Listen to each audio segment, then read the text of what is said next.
menjelang khutbah yang terakhir, berdiri di tempat ini, para romo, saudara-saudari, saya mengawali dengan sebuah cerita yang mungkin pernah saya ceritakan. Kita bernostalgia sejenak. Ada 3 orang ibu sedang saling membanggakan anak-anaknya. Ibu yang pertama, saya sangat bangga dengan anak yang adalah seorang romo.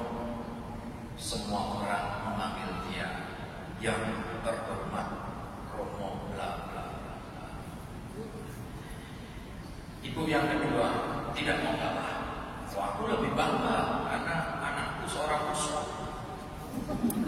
Semua orang memanggilnya yang mulia Bapak Uskup. Ibu yang ketiga berpikir, bingung dia, karena anaknya pengangguran, sekolah nggak lulus, apa yang bisa dibanggakan? Wah, dia ingat, anaknya lumayan ganteng, tampan, wah, juga badannya mancung, perutnya six-pack. Dia bilang, aku bangga dengan anak. Karena kalau anakku jalan keluar rumah, itu cewek-cewek melihat dia sambil memanggil, oh my God, so handsome. Lebih tinggi ya, oh my God, yang mulia sama yang dihormati. Ini ibu-ibu ini mau kita apa ini? Ibu-ibu yang bangga-banggaan terhadap anak. Rupanya, menurut saya, meskipun di perikop Injil yang lain, tetapi konteksnya sama dengan Injil hari ini. Bangga-banggaan itu juga ada dalam diri para murid. Setelah mereka dikutus, lalu pulang ketemu Yesus, bangga dan menceritakan keberhasilannya. Wah, Yesus, guru saya, ketika saya menyebut namamu, aku mampu menyembuhkan orang sakit. Yang lain, wah, tidak hanya menyembuhkan, mengusir roh jahat. Ada yang mengatakan, wah, semua orang mendengarkan saya bangga.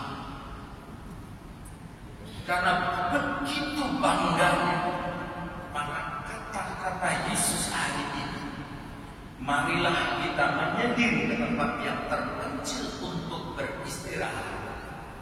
Bukan hanya undangan untuk istirahat, tetapi seperti tamparan kepada murid untuk jangan terlalu bangga. Calm down, stop a while. Jangan terlalu bahagia. Masih ada hal lain yang harus kamu lakukan, yaitu bersyukur.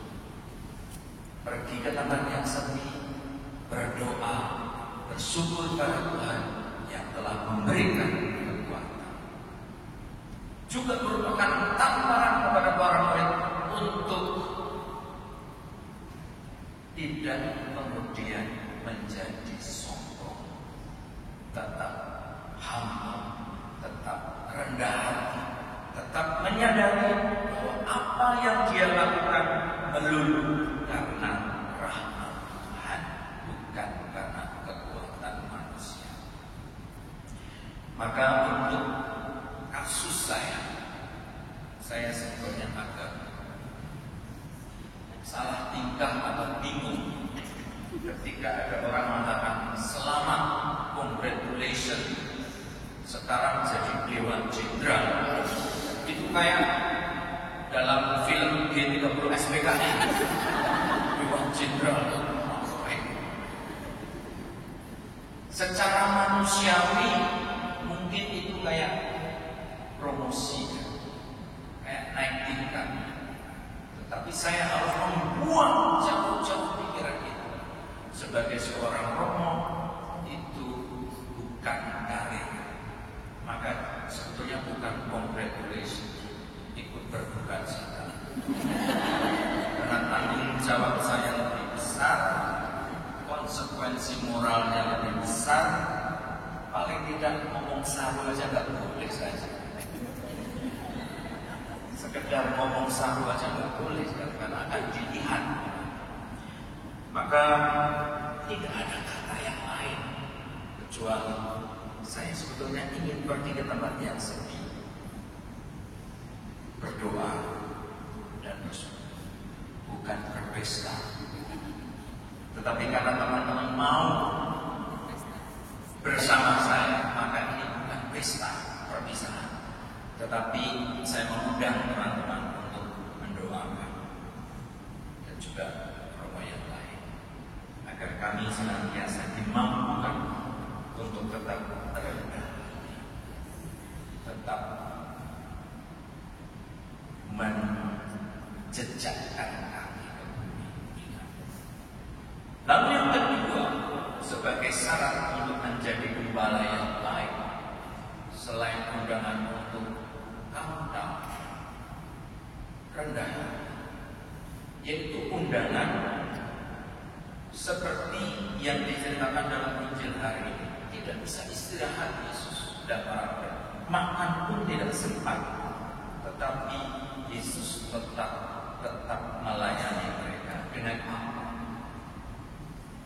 Dengan hati yang terbuka oleh belas kasih. Wow, masih ingat ada sesuatu yang viral di Indonesia? Ibu-ibu marah-marah susu yang tidak panas. Arya, I don't have time. Mengapa tersenyum? Saya marah-marah kok tersenyum.